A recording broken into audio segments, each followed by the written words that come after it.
C'est une étude économique préliminaire qui a été effectuée de manière indépendante par Nordas Stello, anciennement Roche, on les connaît plus sous le nom de Roche, suite à l'exploration qu'on a fait dans les 3 dernières années sur un territoire de 10 000 km². On a fait la découverte d'un dépôt de graphite, une ressource de graphite qui est l'un des plus gros dépôts en Amérique du Nord.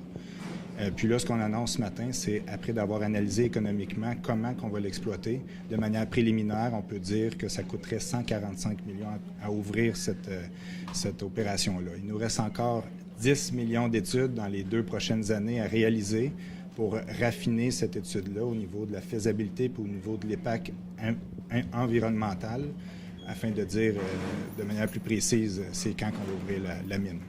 Donc, à ce moment-ci, on est plutôt dans le stade exploratoire.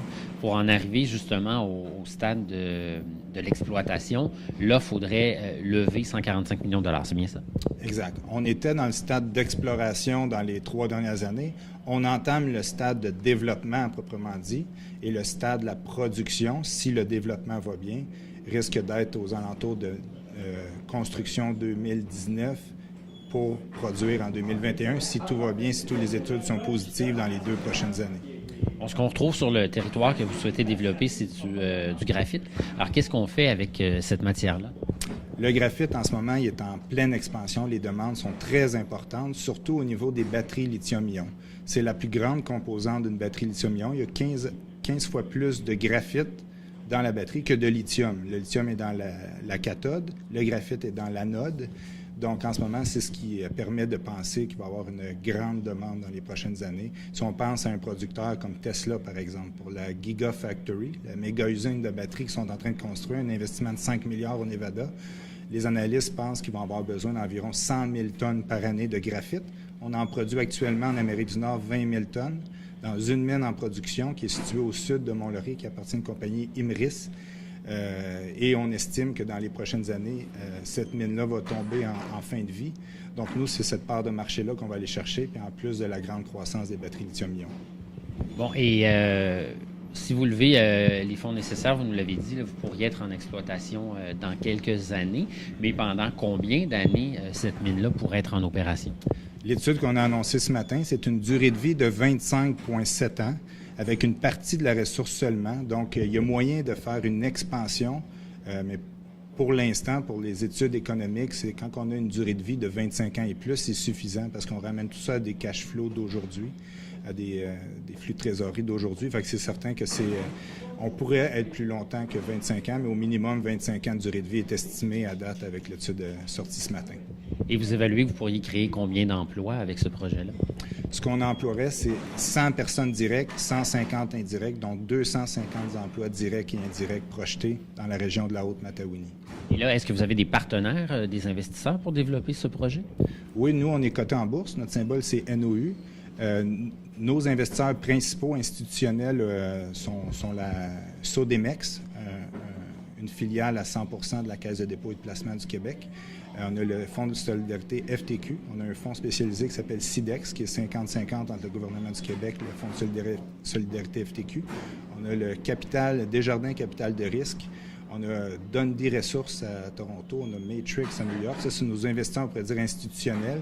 Sinon, on a beaucoup d'investisseurs privés. On est rendu environ à 500 actionnaires qui se transigent des actions sur la bourse, là. Et au niveau quand on parle de mines, il y a toujours des enjeux environnementaux. Pour ce qui est de votre projet, quels sont-ils? Exact. Nous, nos clients qu'on vise, c'est des clients dans des manufacturiers de batteries lithium-ion. C'est des compagnies comme Tesla, c'est des compagnies comme Audi, comme LG Chemical qui visent un marché vert. Donc, c'est très important, nous, de développer ce projet-là dans une optique de développement durable, avec les normes les plus sévères environnementales, puis en partenariat pour que ce soit structurant pour la région. C'est certain que les études dans les 2 prochaines années qui sont très importantes qu'on va réaliser, c'est les études de caractérisation du milieu physique, du milieu social, puis on va déterminer avec des études d'impact précises qu'on va soumettre à la fin 2017, début 2018. C'est les études les plus importantes qui restent à faire pour déterminer précisément les impacts que notre mine pourrait causer dans le milieu environnant où on va se situer à Saint-Michel-des-Saints. Est-ce que tout le monde est pas mal en accord avec votre projet? Vous rencontrez de l'opposition? C'est certain que nous, dans la dernière année, j'ai fait plus de 30 réunions publiques à Saint-Michel, que ce soit dans des chalets privés jusque dans à l'hôtel de ville ou dans des endroits où il y a plus de 100 personnes. J'ai fait beaucoup de présentations publiques pour être le plus transparent possible des étapes qui s'en viennent, les étapes qu'on a réalisées. C'est certain qu'un projet de cette ampleur-là, dans un rayon d'1 kilomètre de l'opération projetée, il y a en ce moment 13 bâtiments construits, 6 chalets sur des baux de villégiature tout près. Il y en a 4 terrains qui ne sont pas encore construits avec les baux de villégiature.